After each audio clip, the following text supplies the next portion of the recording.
طيب يا شباب، فيديو جديد وهنشرح النهارده نسخة تليجرام البريمو أو نسخة تليجرام المفعلة وكده أو المميزة. تمام، زي ما انت شايف كده النسخة عندنا بيقول لك تم اشتراكك نشط وكده، فهتحمل النسخة دي من الوصف وهتلاقي كل المميزات. بس اسمع الفيديو لحد الآخر عشان تعرف كل المميزات، تعرف كل التفاصيل بالظبط، عشان في الآخر ما تجيش تقول لي انت قلت لي حاجة مش موجودة.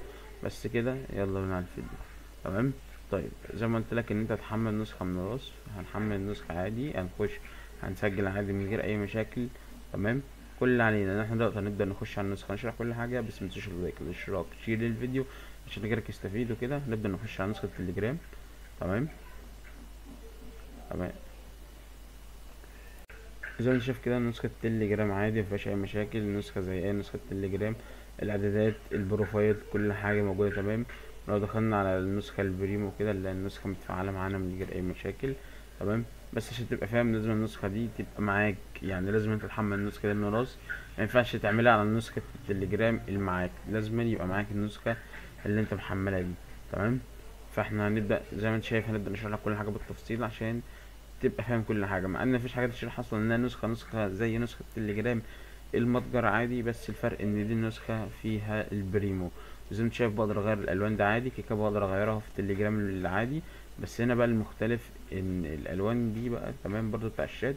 بس شايف بقى الالوان اللي هي تحس انها كذا لون في بعض، دي بقى اللي مينفعش نغيرها في التليجرام غير لما نشترك. ده احنا دلوقتي بنغيرها عادي من غير اي مشاكل، وبندوس تطبيق بتتغير معانا عادي تماما. يعني ما بيقولكش اي حاجه، ولا ادفع ولا ما تدفعش. ولو جينا برضه عن التعديل والحاجات دي كلها، ممكن نغير الاسم، نغير كل حاجه عادي زي التليجرام المميز. ولو جينا مثلا نغير لون البروفايل، ممكن نغير برضه الالوان دي. تمام. عندك لون الاسم ولون الملف الشخصي، بقدر اغير اي لون فيهم زي ما انت شايف كده. ممكن اغير لون الاسم برضه عادي اللي هو لون الشات يعني. تمام. وبغير الالوان دي، وطبعا الالوان المختلفه دي مكنش ينفع يعملها في نسخه التليجرام العادي. بعد كده بدوس تطبيق ويبدأ يطبق معايا اللي احنا عملناه وكده. بعد كده بخرج تاني، وبعد كده بشوف بقى كنت هعمل ايه، او ممكن ابحث على اي شات عادي. تمام. مفيش اي مشاكل، زيه زي التليجرام العادي. تمام.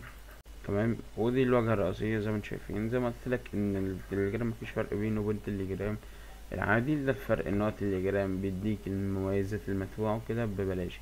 ممكن احنا نضيف اي ستيكر او اي حاجة من المتحركة، يعني مثلا عندك كل الاستيكرات دي كلها مدفوعة، ما ينفعش تضيفها اصلا غير مجاني. يعني ما ينفعش تضيفها في النسخة المجانية، ولازم تدفع عشان تقدر تضيف الاستيكر ده كله. تمام. زي ما انت شايف انا ضفت اكتر من ستيكر، وكل عادي وكله تمام، وكله شغال معايا تمام من غير اي مشاكل.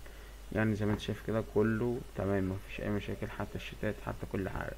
فانا مش هتنسى اللايك والاشتراك بتاعك. تمام. عشان خاطر غيرك يستفيد وكل يستفيد. والنسخة لازم تحملها من الوصف عشان تقدر تستفيد من كل المميزات. زي ما انت شايف كده النسخة عادي زي اي نسخة تليجرام، بس الفرق انها بتقدم لك المميزات المدفوعة مجاني. تقدر تغير شكل الشات او شكل اي حاجة في اي وقت زي ما انت عايز وزي ما انت حابب. انا بسجل بعد ما صورت الفيديو عشان كده ممكن تحس في اختلاف، بس عشان التسجيل باظ بعد كده وبس كده. سلام.